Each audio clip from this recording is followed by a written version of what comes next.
For 5 decades, Gloria Estefan's music has moved the world. This is Let It Loose, a Gloria Este-FAN podcast, the first fan-led show dedicated to her life, legacy, and impact. Lifelong Este-FANs, Carlos, Rob, and Wes explore the songs, moments, and stories that make Gloria an icon. If her music changed your life, then welcome home. Welcome back to another episode of Let It Loose. My name is Rob. I'm Wes. And I'm Carlos. And on today's show, this week we're chatting with music journalist Quentin Harrison all about the Gloria Sons, or as he calls it, Gloria's Imperial era of the 1990s.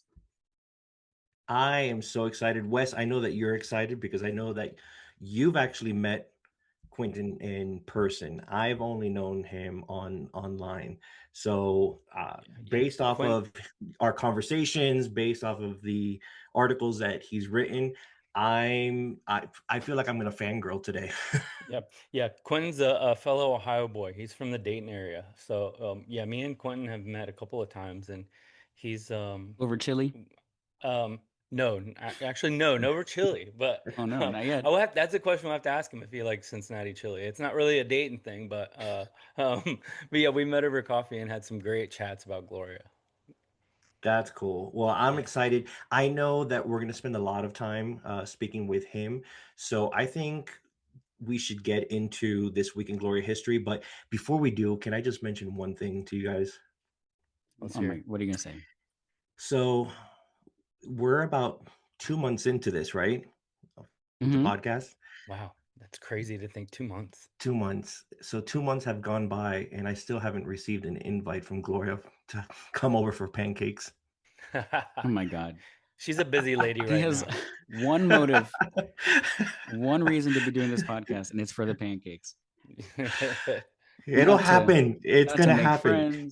Can you imagine? So we had Jonathan, super fan, a couple of weeks ago, and he got to go to Star Island. He got to be at Gloria's house. Can you imagine if it would have been me? I would have been insufferable, asking her every 5 minutes, "Are you gonna make me pancakes? Are you gonna make me pancakes?" There's a giant paella, but you were like, "I want breakfast for dinner instead." And I can see me and Rob sitting on the couch, just sitting there like this, not being able to move or talk. All right, so let's move over to a history lesson.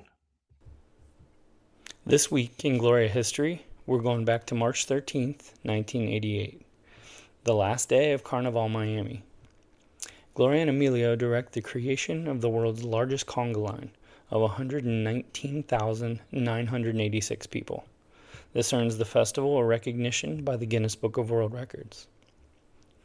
Every March, the streets of Little Havana come alive with the sounds of salsa, the smell of Rob's favorite, fresh croquetas, and the energy of more than 1 million people celebrating Latin culture in one of the most vibrant neighborhoods in the country. The Calle Ocho Music Festival is the beating heart of Carnival Miami. Gloria and the Miami Sound Machine have performed on multiple occasions alongside some of the biggest names in Latin music.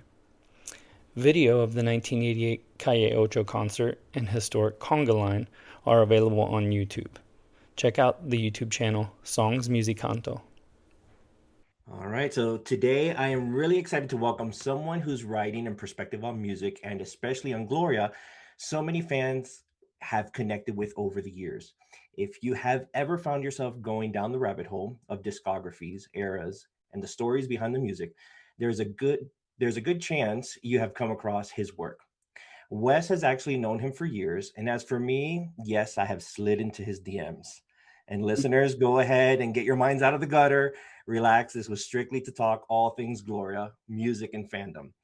I'm really looking forward to diving into his decade piece, talking through some of the albums he has written about, getting into Raíces, and just letting the conversation go wherever Gloria's legacy takes us. Please help me welcome Quentin to Let It Loose. Welcome, Quentin. Thank you so much for being here. Well, thank you for having me. It's such a pleasure. So looking forward to you coming on.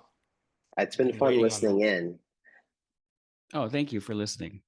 Quentin, I already told you, and I made a joke about how I would slide into your DMs, but it was just to Oh, strictly talk about Gloria. funny. But I Yeah, mentioned yeah, to you yeah. recently that, yeah, I am. I'm a married man, okay? So I calm down, know. Rob. But I mentioned that I would be fangirling just because I am such a fan of the way that you write, what you have written, and we're gonna dive into that. But before we do, you've talked about Gloria being a staple on your mom's car radio growing up. So do you remember specific songs that instantly take you back to that time? Oh gosh. Yeah, I mean, Gloria is kind of foundational. I mean, I will be 41 in what, 5 weeks? And so I remember, so I think the first song of hers that I knew, was it? It might be actually One, Two, Three, was the first one, which I think is like one of the most pitch perfect pop songs ever, like in every sense of the word, lyrically, Absolutely. compositionally, and vocally. It's just a great pop song. Probably that might actually be my favorite Gloria Estefan song if I had to pick like what was number one. And I normally it's mostly like deep cuts and stuff I go for, but that's the great song. But anyway, um, so as she was like kind of reaching that sort of peak of just visibility and then obviously the accent and everything, which happened not far from my birthday, March 9th is my Okay. birthday. So Mm, I remember knowing that something had happened to her, but not really understanding what that meant at the time. But obviously her music was a big staple on Z93. I'm from Dayton, Ohio originally. And so, but I remember hearing, Coming Out of the Dark, all the stuff from the Into the Light album, to say nothing of the previous record, Cuts Both Ways, which my mother was a big fan of. But I remember having a very specific memory of going up, I believe it's Main Street past what are now no longer the Montgomery County Fairgrounds, but they're right across from the Miami Valley Hospital in Dayton. Wes probably knows where him being an Ohio native, in Cincinnati might know where I'm talking about. But I remember going past there a lot due to my mother and father's respective jobs and listening to Live for Loving You on the radio. And so I have very like specific memories of being in the backseat of my parents' Buick and hearing that and just loving it. So pretty much all of that stuff that she was doing from that point onward up through the '90s, like she was the first. Her versions of "Turn the Beat Around" and "Everlasting Love" were the first versions I heard.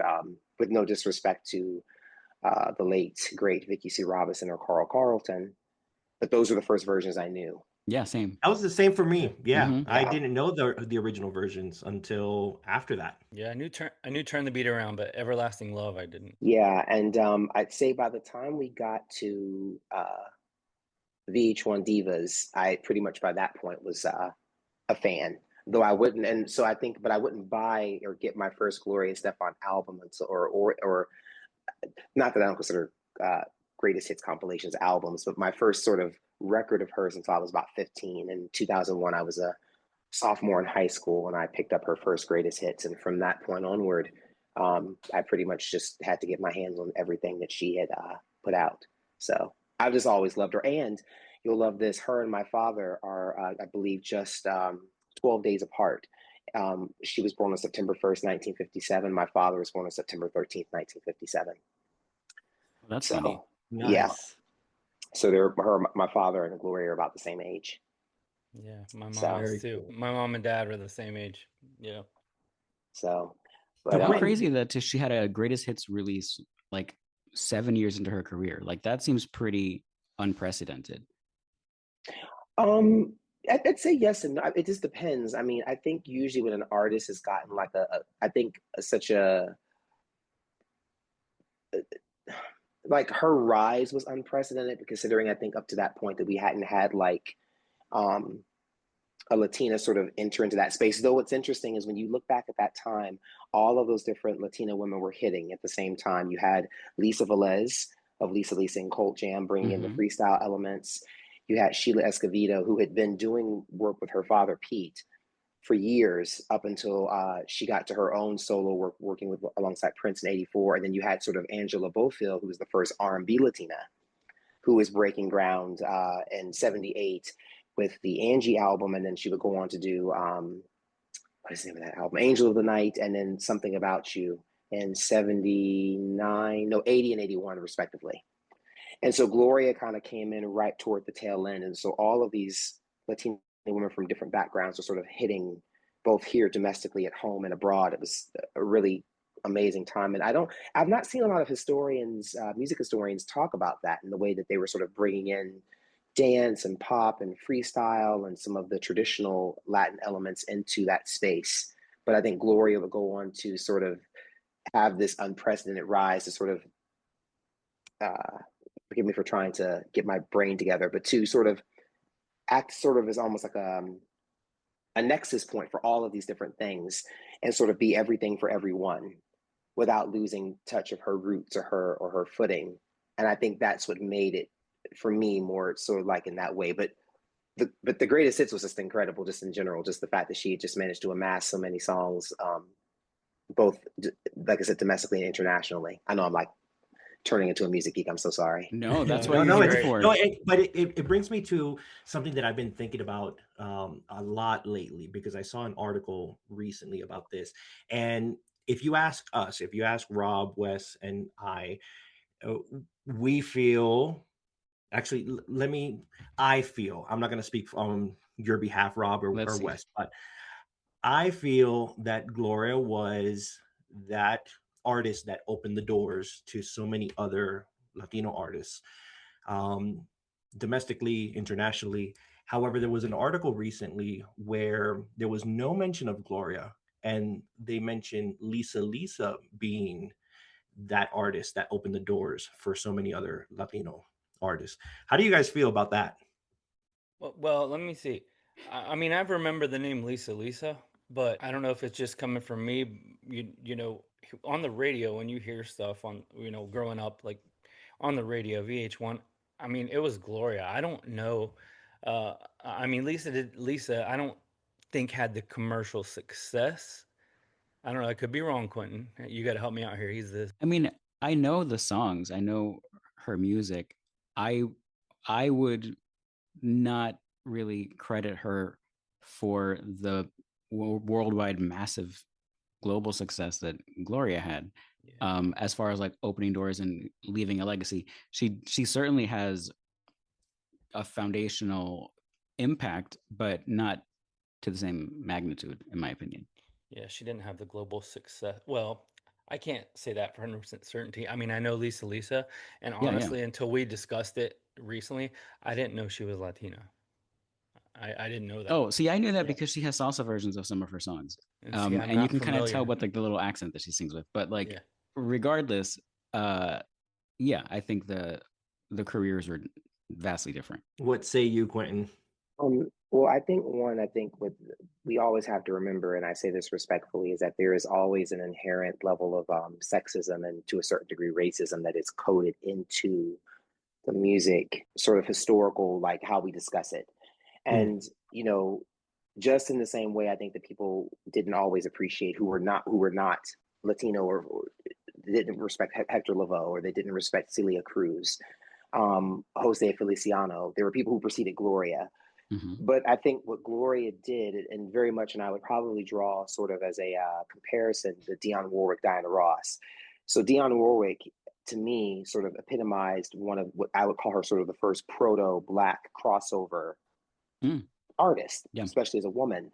You know, Dionne was phenomenal. You know, she worked with, Burt Bacharach and just was amazing. And then here comes Diana along with, Mary Wilson and Florence Ballard as the Supremes. And, they brought in a different dynamic as a group and were probably the only act to stand eye level with the Beatles in the 60s in terms of the level of commercial success and just pop Yep. cultural permanence, both at home and abroad. But Diana, when she went solo, she took it to a different place. And I think Gloria was the same way. And I think it's important, like when we talk about Gloria, one, we have to make sure that we talk about the fact that she did begin her career in the Spanish speaking realm at a time when it wasn't accessible to the English popular music speaking realm. We were still living in a time where Eurovision was the thing. That's why ABBA was such a big deal, because the Western seat of power in relation to pop music sits in two places, America and the United Kingdom. That's why Eurovision was a big deal, because it was a way for acts to compete outside of those spaces. And then ABBA went on to become this huge international act. But bringing it back to Gloria, I think Gloria started at a time when Latin music was almost on the periphery or was used in an ornamental way. It hadn't been able to sort of cross over in that way. But I mentioned her with those other women because all of those women, from major to minor, and there's different levels of impact, were all contributing something to the space. But Gloria would take it to a different area. One, because Gloria was a songwriter. Gloria was operating both with sort of do a two-pronged approach, both with dance music and with adult contemporary pop music. And as a result of that, I think that allowed her to go even farther along the pike. And then once she sort of used especially the dance pop element as a wedge to get her foot in there to sort of build up that sort of commercial sort of clout, kind of in the same way I feel that a lot of her pop genre peers, like Madonna would do, and even their foremother, Donna Summer, once they got that space with dance music getting them their platform, they began to go off and do other things. So I think like Gloria would go on to do some of her most amazing cutting edge work through the 90s. But in relation to people leaving, Lisa Velez's impact is important, just to be clear, because she brought the freestyle element in, which is a sort of a offshoot, it's sort of a combination of hip hop music and R&B and dance. Totally. And you wouldn't actually have a Jennifer Lopez without Lisa Velez. And they were commercially successful in the sense that those first 3 records were huge. You know, I Wonder If I Take You Home, which was a big international record at the same time that Dr. Beat was, Head to Toe.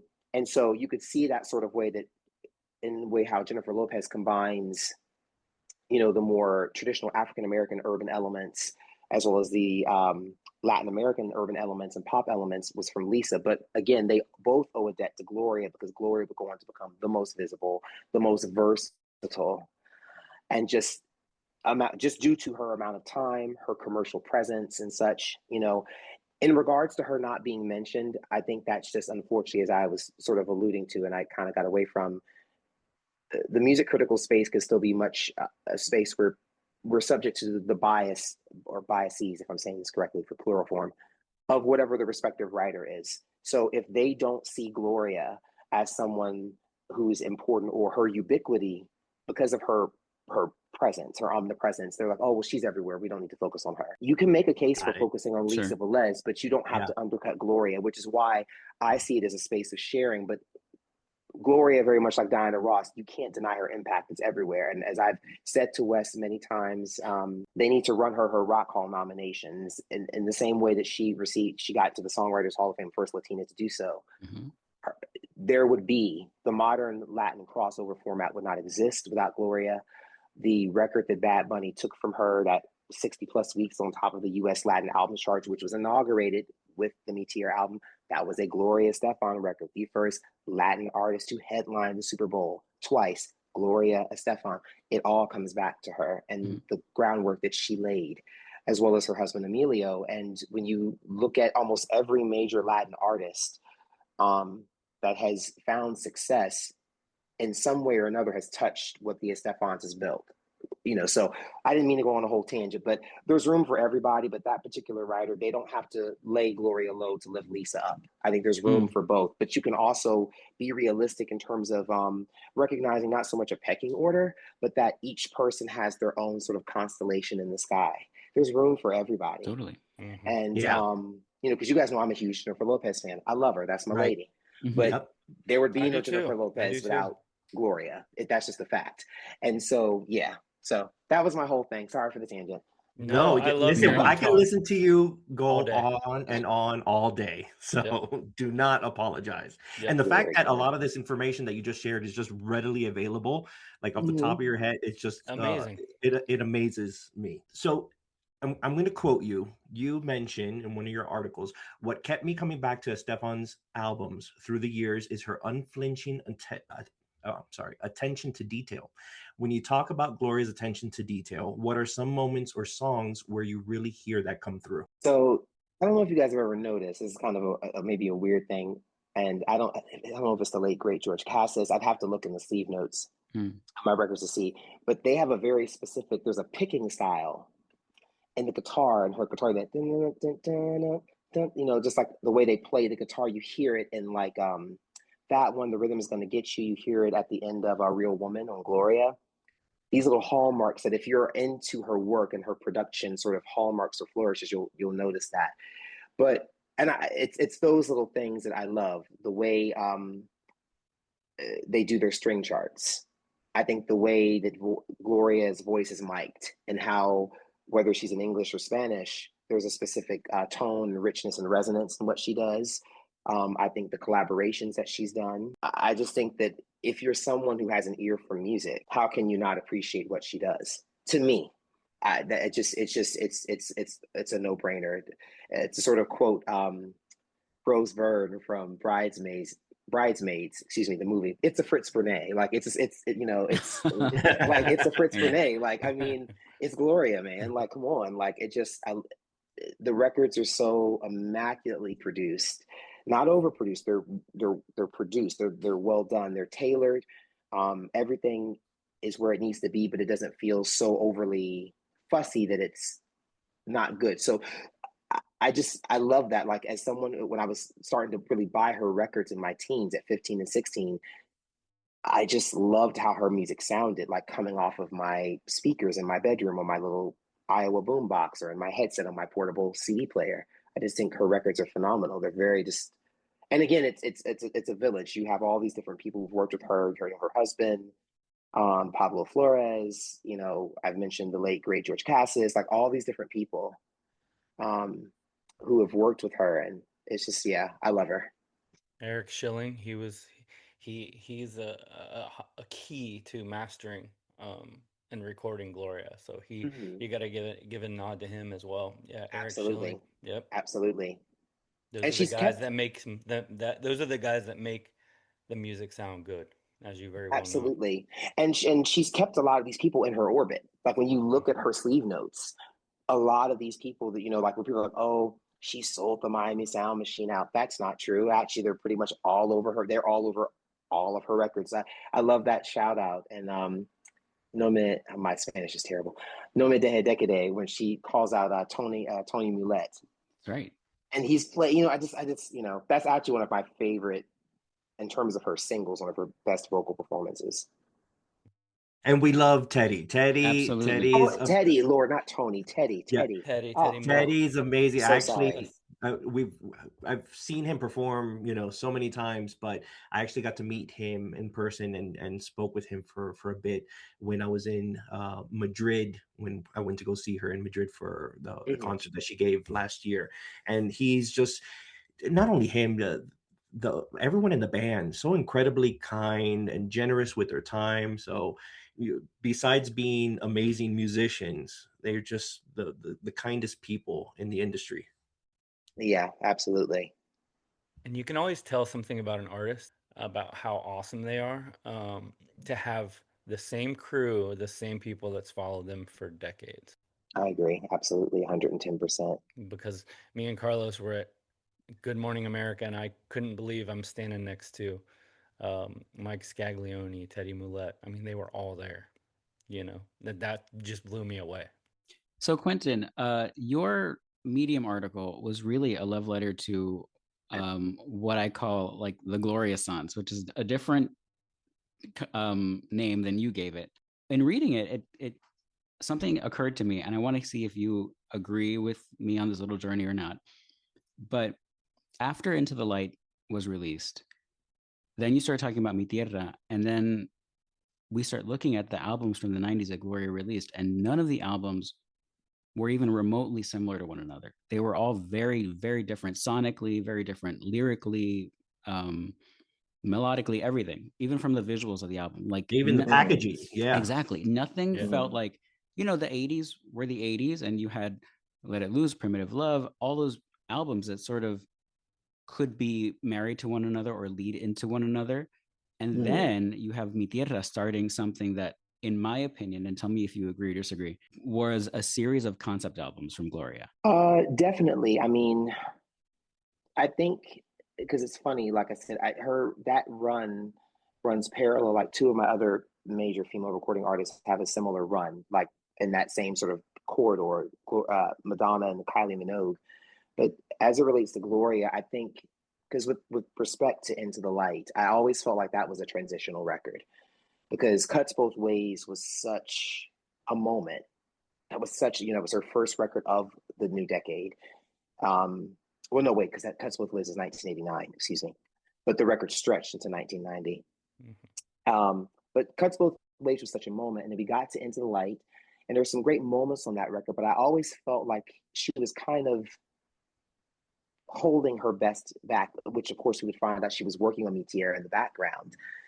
She had been working on that record for a few years before she even got it out, up off the ground.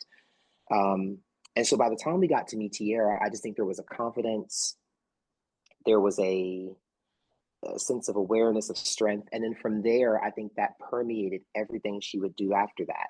As you said, I think some of the records have more of a conceptual charge to them. Like I'd say Abriendo Poetas kind of feels that way to me. And maybe even Hold Me, Throw Me, Kiss Me, in the sense that I think like that was her love letter to English pop and popular music, in the way that Mi Tierra was her love letter to traditional Spanish music. And they're just phenomenal records. And you said, and even though like, each one is unique and singular in its way, I think the connective tissue that joins them is just quality, that attention to detail.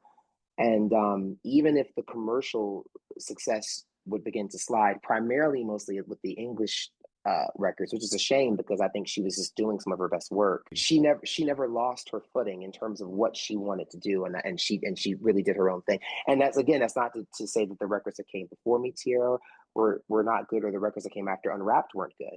I think 90 Millas is a phenomenal record. I think that pocket, in terms of just bam, bam, bam, bam, bam, she was hitting it. There was a reason why they picked her for the first VH1 Divas class, because I think she just was able to stand next to all of those women and do her thing. And she also, which I love, she got the longest set of that show, which some people don't know, but she did, and it was deserved, of course.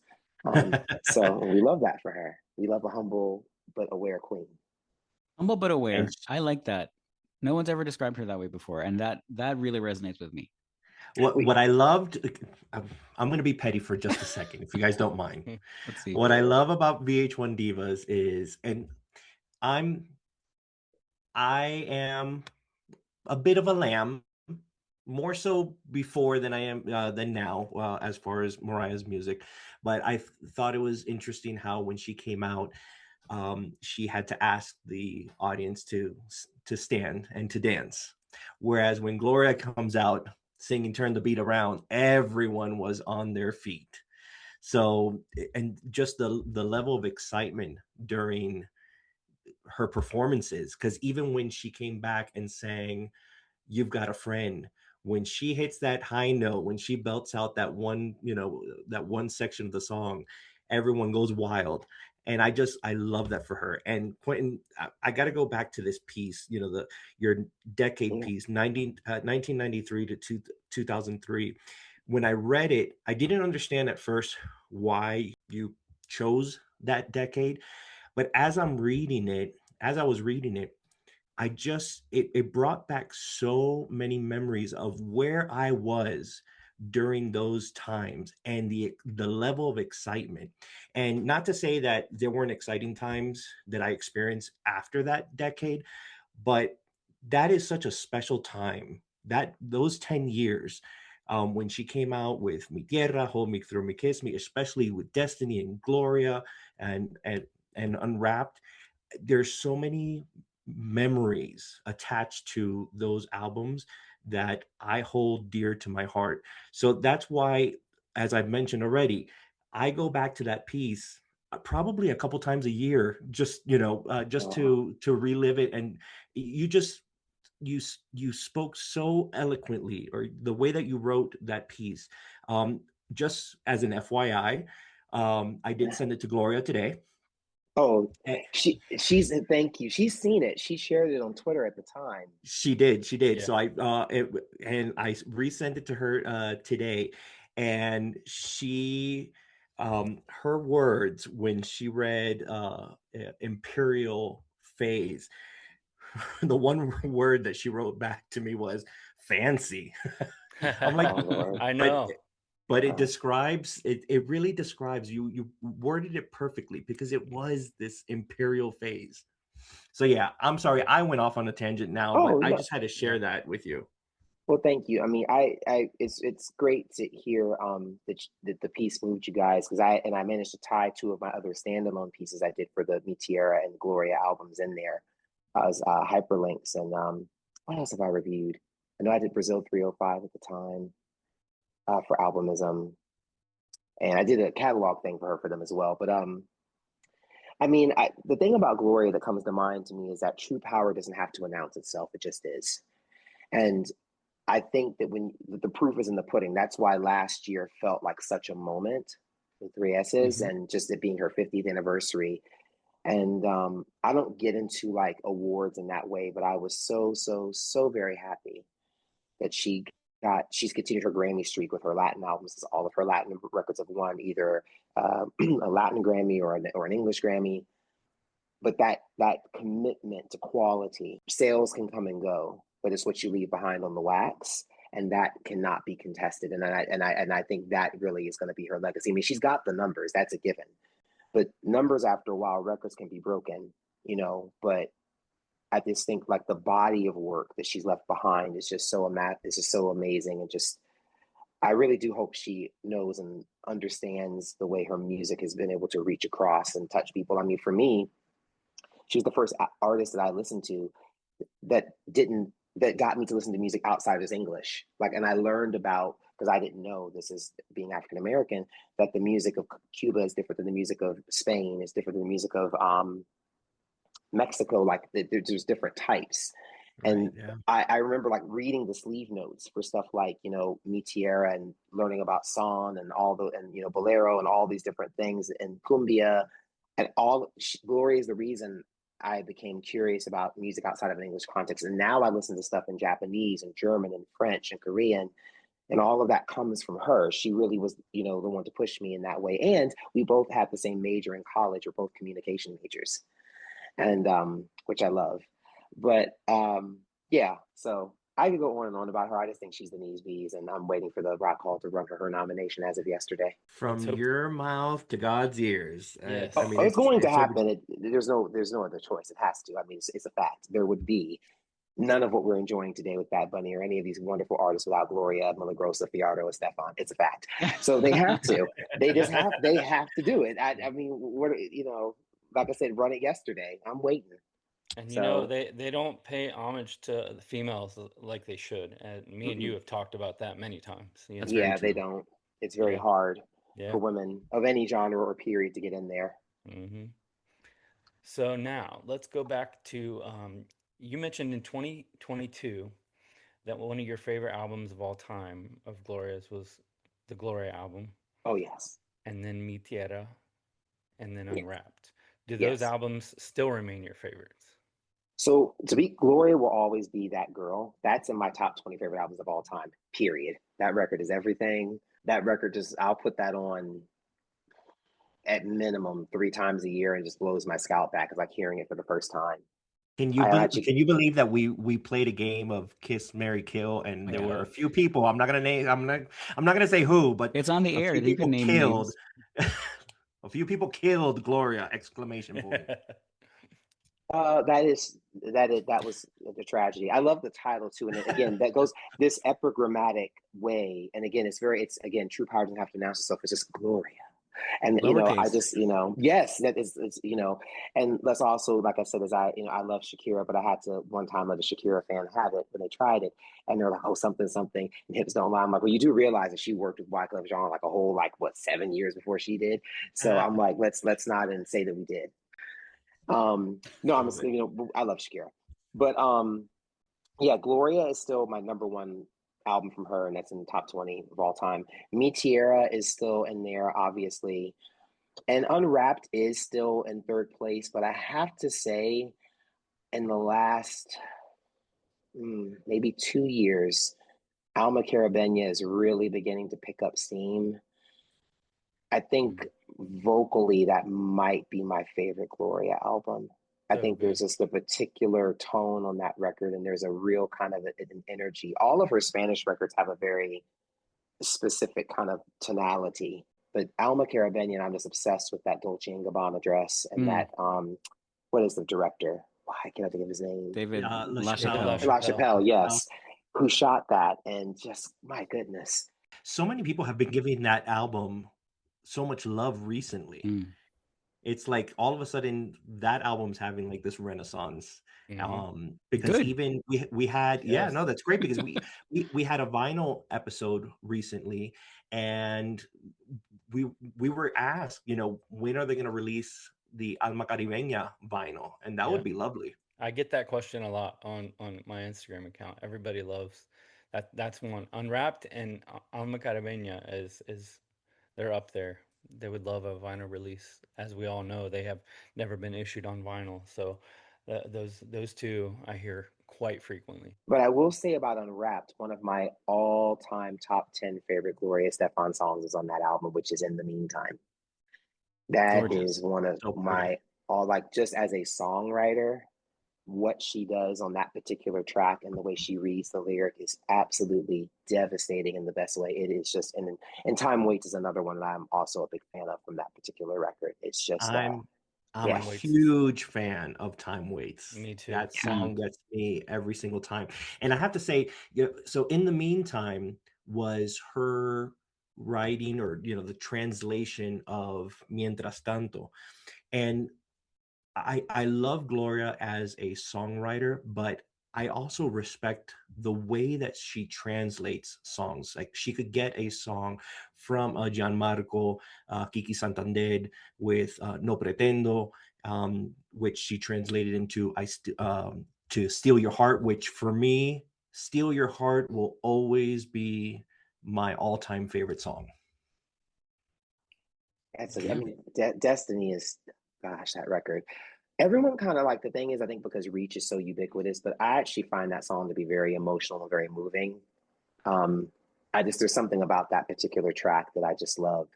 I loved it as a kid. And now, of course, I'm back in Atlanta, which is where, the Atlanta Olympics. Mm-hmm. Great video. Oh gosh, Destiny. Oh, Destiny, Destiny. There's so much about Destiny I could say. The Heart Never Learns. That's one of my favorites. That's Diane Warren, right? No, Diane George Warren. Costas. Oh, no. Oh. The Heart Never Learns with George. Yep, you're right. Yep. That second verse is my favorite on that one. And that's what I'm saying. Like, she just has so many different things that you can pick out, and and there's certain, some of Gloria's stuff. It's not, I'm not saying this is a bad thing. Like, can be heavy, so I have to be careful because some of her stuff makes me. I'm Pisces. I'm very sensitive. So, like, certain things, like, I can't do Always Tomorrow because that one always upsets. It makes me very emotional when I hear it. I cry. Here We Are is another. There's certain ones that just with my own life experience. So, like, but I think that speaks to, like, and I've always, if I ever had a chance to ask her, because she's always had this. I'm not saying that she and Amelia probably haven't had their things. They've been together a long time, but she seems like she has this really solid foundation. But then she'll write these songs that pull from such a painful place. Like, they're coming from somewhere. She's pulling this clearly from somewhere inside of her or people around her. And obviously she's the woman who's lived a lot of life and had her ups and her downs. But I just often wonder, like, because she presents so, positive, like, where does she pull that beautiful dark matter from for some of those songs that are a bit heavier? I always wonder where that comes from, because she's got some great ones in there that are just like, oh my God, they're devastating. They're just like, oh God, like. Oh. Yeah, it's interesting that you say that because Steal Your Heart is I would probably say is my favorite song, competing with Destiny, the title track. But one of my favorite verses or lyrics is from I'm Not Giving You Up, when she says, screaming in the silence, the promises we've spoken come back to haunt me, false and broken. Quiet desperation to see we're lost forever, searching for water in this desert. That gets me every freaking time. And she says she can't be dramatic in English. Hello, that is that's some drama. That is some drama right there. I got to take it back to The Heart Never Learns, because I don't want to miss this guy, because he was a huge piece of their career. Larry Dermer also was a writer on that song. And Larry Dermer goes all the way back to Primitive Love era. Like, Larry Dermer, he's all over Gloria's career. If you look at the credits, Larry Dermer was a special part of that. I think I looked him up recently online just to see, what he's doing. I think he's a rabbi now. He is. Oh, Mr. Dermers. I mean, and that's again, just like the people who she's worked with have always been so good. Like, Yeah. I'm just throwing this out there. It's kind of a bit of a non sequitur, but I don't ever hear people talking about it.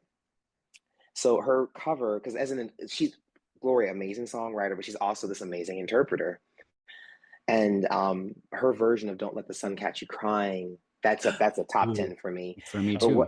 what I Yeah. love about that is that she uses that classical music riff, the do do do do do, And her voice on that song. the Oh my gosh. Gymnopédies #5, which Janet Jackson would sample a few years down the line for "Someone to Call My Lover," alongside the America sample. But I think the way she did that, how she kind of undressed the song, she took it down like sparse. It's just, Stripped it down. and it's just really, really beautiful. Like, I think just the way she interpreted that, I thought was really, really bold and affecting in the best way.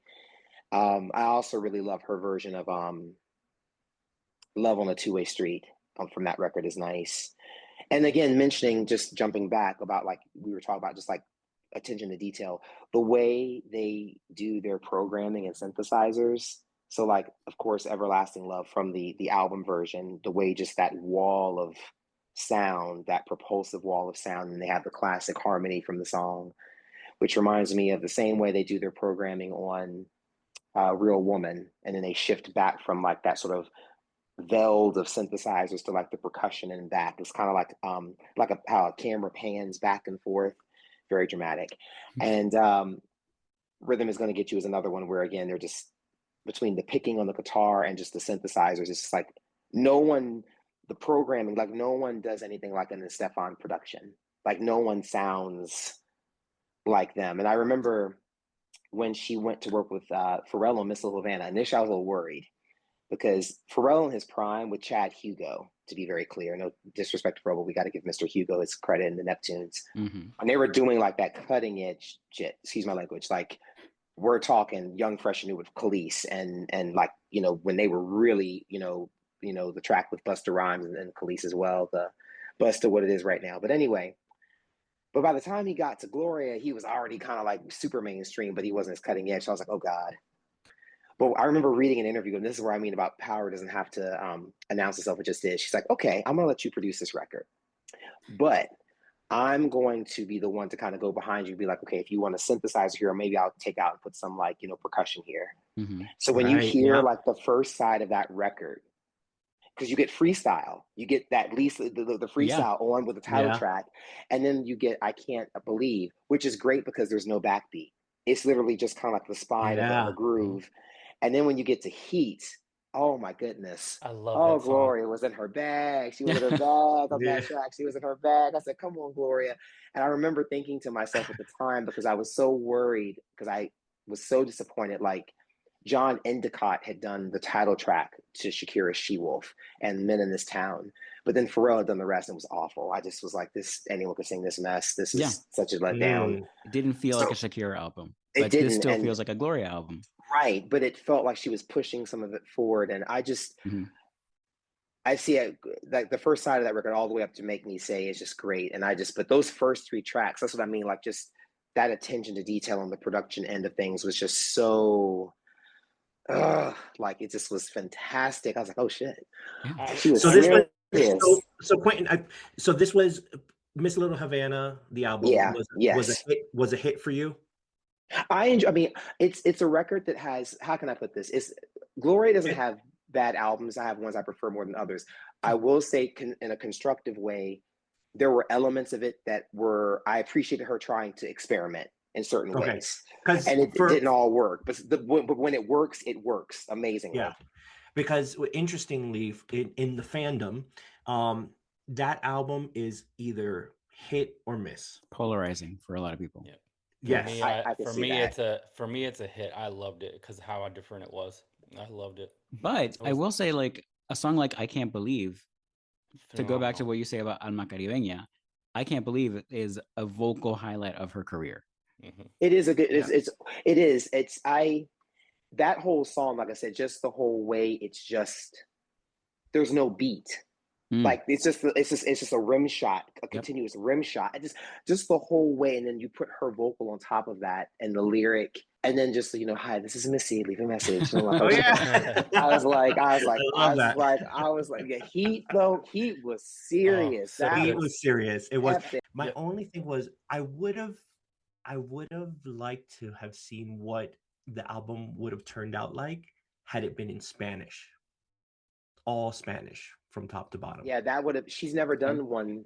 Well, you know what's so funny about that, and I mentioned in my piece, there was a gap of almost a decade between her last sort of full-on dance records. Like there was this huge sort of stretch. Like she had dance singles and remixes, but a lot of those other albums, she was kind of going off and doing the traditional Spanish stuff and doing adult contemporary stuff and all different types. And her reinventing the sort of American songbook, the contemporary version of it, and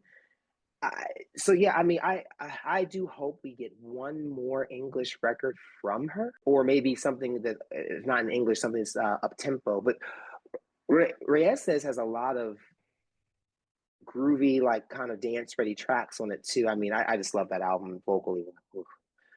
You guys, that was my number 3 record of the year. Yeah, I got to talk about that on NPR at the WAB, the Atlanta arm, from when I did my picks of the year, and that was my 3rd album of the year. I think what did she come? She was ahead of Susan Vega and right behind Ollie Alexander. But yeah, I don't know. I go on about Gloria all day. I just and that's why we invited you. I know I probably sound like not like as constructive, because I mean, it's just what's not to like. I don't like, if someone doesn't like her, it's like their problem. I'm sorry. I do have one question going back to the Imperial phase. Yes. For Unwrapped, why do you feel that marked the end of the Imperial phase? I know that you appreciate the albums that came after, but that was the end of the Imperial phase. Why would you say? I think there was a certain level of activity in terms of a pace that she had been maintaining up to that point. By her own admission in the documentary, they took some time away. If you don't include, the greatest hits, the second volume, which is its own conversation, in terms of what that represented for her at the time. I think after that, her recordings became much more infrequent. Still of high quality, but much more infrequent. So I like to put that into context. She had 90 Millers in 2007. I moved to Atlanta in 2013, which is when the Standards came out. And then we didn't have another album from her again until 2020, if I'm not, that's Brazil 305. Right. Mm-hmm. Was it 2020 or 2021? It was 2020. It was during the pandemic. Okay. We were all at home. We were. Love that album art for that though. It's great. But so I just think the Imperial phase marked a period of like sort of, I don't want to say hyper productivity, but Gloria was in her mid to late 30s, early 40s. So just she was touring, she was recording, she was doing all the things. And I think she just reached a point where she's like, I just need to kind of take a step back. And I think that's why Unwrapped kind of feels like the perfect cap. And it was also, I think, a specific creative peak. I do think there's a place to say that 90 Millas or Reyes feel like she's kind of come back to another, like a creative peak again post Unwrapped, because Unwrapped really felt like this just sort of release of creative energy. I felt like there was a big statement that she made there, and where she began to sort of court an adult alternative sound, and she had the adult contemporary sound. There was some really cool R&B and soul rhythms that she was playing with, and then she still had some of the traditional Latin, or not so much traditional Latin, but some of, I think, more the Latin music that she had done. Because I feel like all the records in the Imperial stretch, like when you look at them, so like Mi Tierra influenced both Hold Me, Throw Me, Kiss Me, and Destiny. No, wait, excuse me. Hold Me, Throw Me, Kiss Me, Abriendo Poetes, and Mi Tierra both influenced Destiny, then as well as Gloria. And then I feel like Alma Carabenia influenced Unwrapped in the sense that, and I've often posited this about Celine Dion, her French records, which are amazing. When Gloria is doing a Spanish record, I think there's a valve inside of her that switches on. And I think she just gets really in touch with herself. And I felt like she carried that energy into her English records. So everything kind of felt balanced and simpatico. And that doesn't always happen because, like, mentioning Celine, like Celine will sometimes have this great French record and a good English record, but then sometimes she'll do a great French record and the English record might not be so great. Gloria has never really had that problem. And so I think her kind of maintaining that level of quality is really, really, I don't want to say it's unique to her, but it's something I think she does very well. I hope I articulated that okay. Yeah. So one last thing I want to mention, about the phases in her career before we move on. If you look at her career now, how would you define the era that she's in right now? I actually have the neoclassicist era, maybe. I'm a big David Bowie fan, and they sort of refer to that period in his work, I'd say from his album in 2002, Heathen onward, up through Black Star, his final record, as being very, like he was recording infrequently, but the records he was doing were of a certain kind of caliber. They were very like strong. And so like when you look at 90 Millas, Miss Little Havana, The Standards, Brazil 305, Este-FAN Family Christmas, and the Reyes's, there might be these longer gaps, but her commitment to quality and what makes a Gloria Estefan record a Gloria Estefan record is still very much intact and in place. I think some records might be stronger than others, but no one can deny that, like I said, there's a reason why she's been doing this for going on now 51 years. And it's just, again, just that level of whether she's interpreting someone else's music, whether she's writing, whether she's doing it in English or Spanish, whether she's doing dance music or something more slower, just that her actual repertoire, her discography, the canon is so consistent. It's so consistent. And that doesn't always happen. You'll have people who've been around who I've loved for years. I mentioned Diana Ross. I love Diana. Diana's got a really good catalog, but then she has these really weird moments where she'll have like two great records in one, like, "Ooh, girl, what's going on?" And I love Diana Ross down. And please, if you guys have not made the jump, her catalog is worth exploring. But I mean, the only record, like I said, that I don't have records. There's not a bad Gloria Estefan album. There are ones that I prefer more than others. There are some that might be a bit more uneven, but on the whole, they're always, I think, just that commitment to excellence. That's why she's still here, because the music. That's what I said. The music is what continues to drive her, and I think it brings people into the camp, and I think it will always keep her in conversation. Always. That's what matters, like, to me, I think. I mean, not that we don't love her being in the over 100 million record soul club. I mean, as she should be. But that's not why I love her. I love her because the music is good. That's right. So we were thinking about doing a lightning round. Are you up for it? Oh, of course I am. So we're going to start the lightning round. And Quentin, just give us the first word and phrase that comes to mind. Miami Sound Machine era. What do you got? Feverish. Mi Tierra era. Legendary status. No. The Gloria era. Oh my gosh. I'm just gonna say Gloria. Like just like in that way, Gloria. Like that's just Gloria. Yeah, and me and you have talked. I just love that the title, how they title that. Yeah. All right. Alma Caribeña era. Lush. Unwrapped. Embarrassment of riches. And Raíces. Oh gosh. Queen shit. Queen shit. Yes. I love it. I love it. That's awesome. Not to swear, I'm sorry. No, we love okay. it. No problem with that. You've spoken to Wes before. You know the words that come out of his mouth. I love that even more. So Quentin, we're going to be wrapping up soon, but there is something that I'm going to throw out there. Okay. So you've authored your record redux series for artists like Spice Girls, Kylie Minogue, and others. Yes. Is there ever a world where we could see a record redux for Gloria? Well, Gloria was in the run. There was a whole run of these, and that's a whole other separate conversation for another day, maybe where we all can have drinks off the record, because I love what I do. But I've been doing my professional writing career 20 years this December. My first article ran in the Dayton City paper many moons ago. Gloria was on that list, and I feel like I'm winding down the record redux because I took a lot. The only books that are in circulation right now are the the Spice Girls and Kylie Minogue. I'm actually ready to start work on the 3rd edition of the Kylie Minogue book, but I still actually do the art. The one of that roster that I had picked, because Gloria was in the roster, that I still want to do is Gloria. I still would love to write about Gloria, or even if not doing it as a record redux series book, I would just love to do a book on Gloria, period, in that sort of a similar style. From that first record in 75 all the way up through to Reyes. I think there's something there to be explored.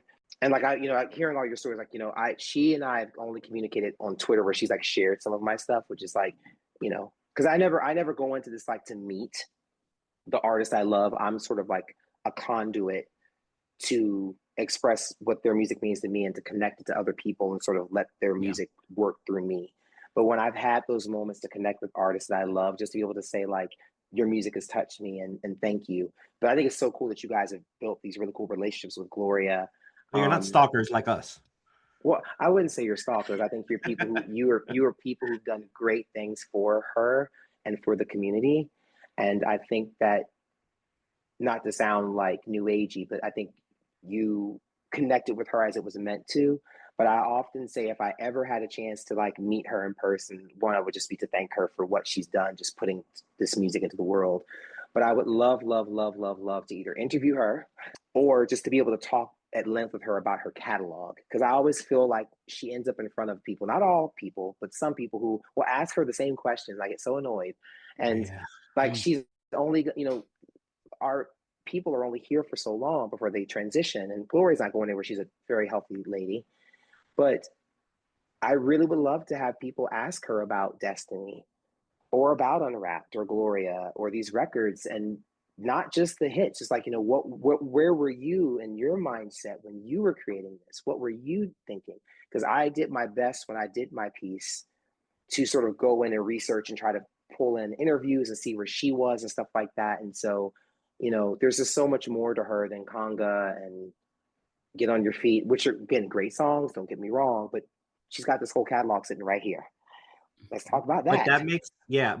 That's what makes you stand out from, we've read, Rob, Wes, and I, we've read every single interview, every single article, and yours always stand out from everyone else's because of that reason. Thank you. You're very kind. And it's not because I know you by any means. No, I know you're phenomenal. But well, thank you. But as we wrap up here, Quentin, stay in that mindset for just one more second. You're imagining that you're speaking to Gloria and you could ask her anything or whatever. But if you could say something to her as a fan, as a writer, what would your message to her be, just overall? Well, just first of all, thank you for what you do for the collective good of the world, putting art into the world that heals people. It touches people. It helps us celebrate. It helps people connect and discover their own dreams. And and just as a politely selfish aside, like Lucky Girl from Gloria is it. That is it, baby. She was killing. You're killing it on that track. You were killing it. I was like, you could tell Gloria was feeling her, like those pumps with the strappy things on the cover. She was feeling the strappy pumps on the cover with that track. I was like, and the orchid in her, it's like she was feeling it. The Matthew Rolston fantasy, she was feeling it, which I'm here for. I love that. Love that. Thank you so much for being with us, by the way, for so long. We really appreciate your time. Thank you for having me. But before we say goodbye all the way, do you have a Let It Loose prepared to share with us today? Well, Let It Loose. What would I let it loose on? Like, can this just be anything? Just anything. Whatever you want to let it loose on.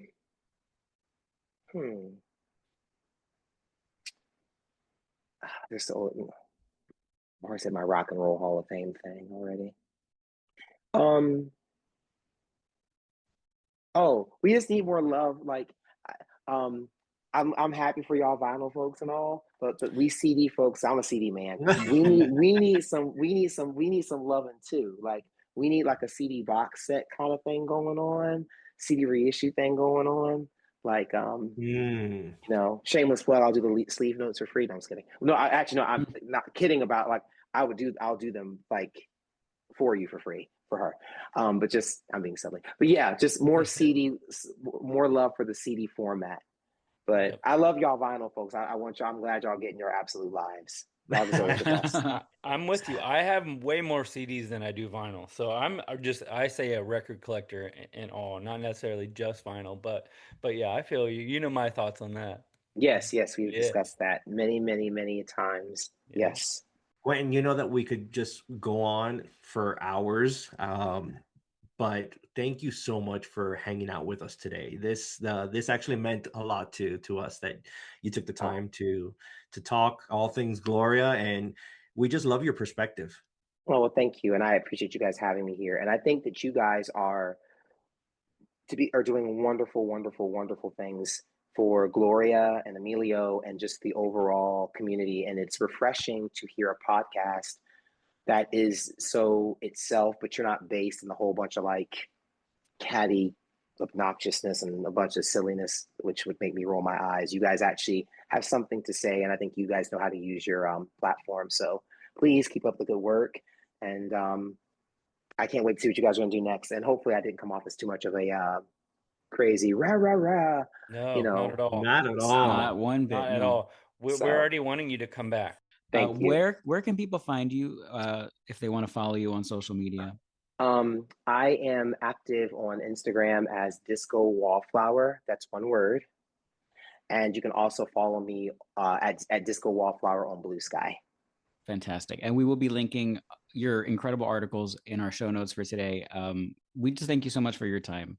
Thank you for having me. Can't wait Thank you, to Quentin. see what you guys do next. Thank you, guys. Thank you. Thank you so much, Quentin. That was an incredible conversation. We learned so much about Gloria's history. We learned so much about other people's perspectives. We're going to link all of Quentin's incredible articles in our show notes so that you can give yourself a deep dive and give yourself some homework because they're beautiful reads.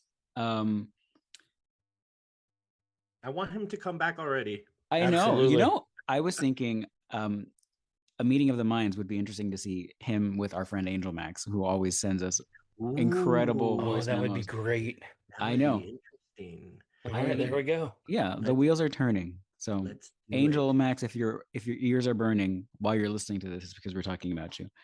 That's gonna do it this week for Let It Loose. If you like this episode, don't forget to rate, review, subscribe, leave us 5 stars. Follow us everywhere at Let It Loose Pod. Email us your thoughts and ideas at letitloosepod@gmail.com. So we will see you next week. See you next week. Hasta luego. Thanks, everyone. See you next week. Thank you for listening to Let It Loose, a Gloria Este-FAN podcast. Let It Loose was produced by Carlos, Rob, and Wes, with graphic design by Lara. Thank you to Gloria for bringing us all together. Subscribe, rate, and share the love, and join us next week for a brand new episode.